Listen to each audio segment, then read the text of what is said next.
How are you mga katami?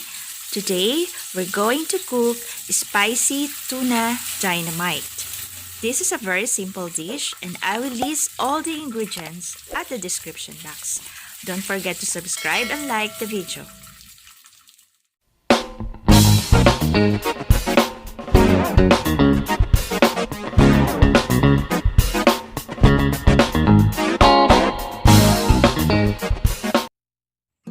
I will start by slicing the cheddar cheese, which I have now, into a string-like shape, and this will be used to fill or stuff the long green chili or the dynamite that we're going to use.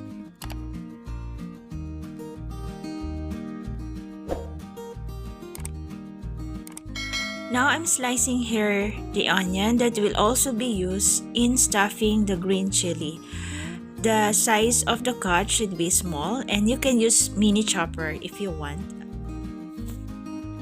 Dynamite or dinamita in Tagalog word is a deep-fried Filipino snack consisting of stuffed ingredients that are put inside the siling haba or the long green chili pepper.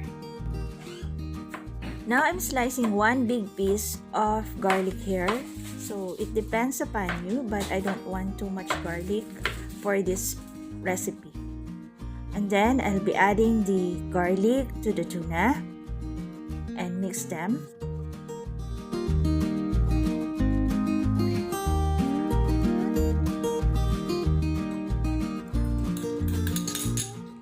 Then add the sliced onion as well.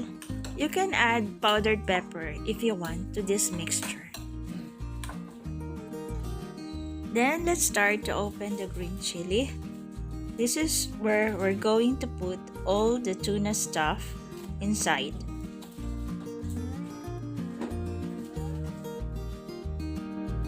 I'm using here a big knife because I didn't change at all the knife, but you can use a smaller knife to cut the long green chili. And then you scrape off all the seeds of the green chili because we will not eat it or we will not include it at the stuffing. By the way, you can also use pork or meat or chicken, beef or whatever stuff you wanted to put inside the green chili, but this time what I'm using or what I'm cooking is the tuna dynamite. That's why I'm using tuna. Just a suggestion, you must use a plastic or surgical gloves in doing this procedure because the green chili or scraping the green chili using bare hands will give a burning sensation to your hand. Chili has the characteristic of pungency, producing mild to intense spice when eaten, and a burning sensation when doing this procedure. Now let's start the stuffing of the green chili. So the mixture that I made earlier for tuna, I'm just adding them inside the green chili, and then afterwards, I'm putting the cheddar cheese. Afterwards, let's wrap it to the lumpia wrapper or the egg crepe. Then just repeat the process to the rest of the green chili.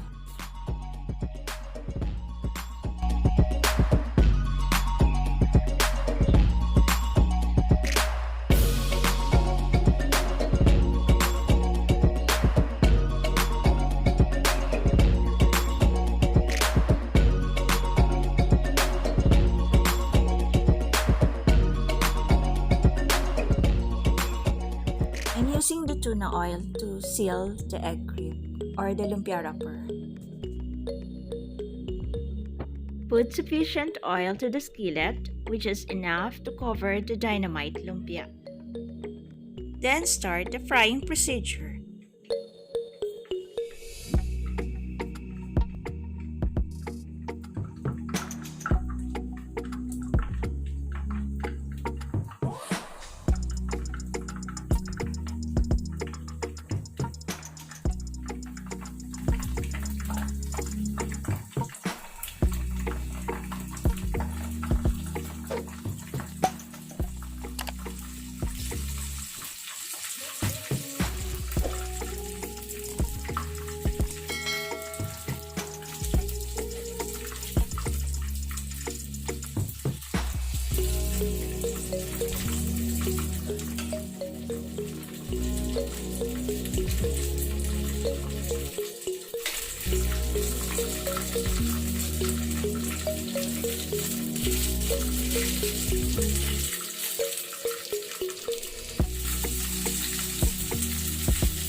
And now it's done!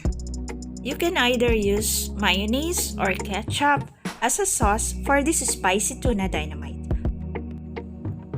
Again, I would like to thank you for watching my new video, and for you to be updated, don't forget to subscribe, hit the like button, and notification so that you will always be updated.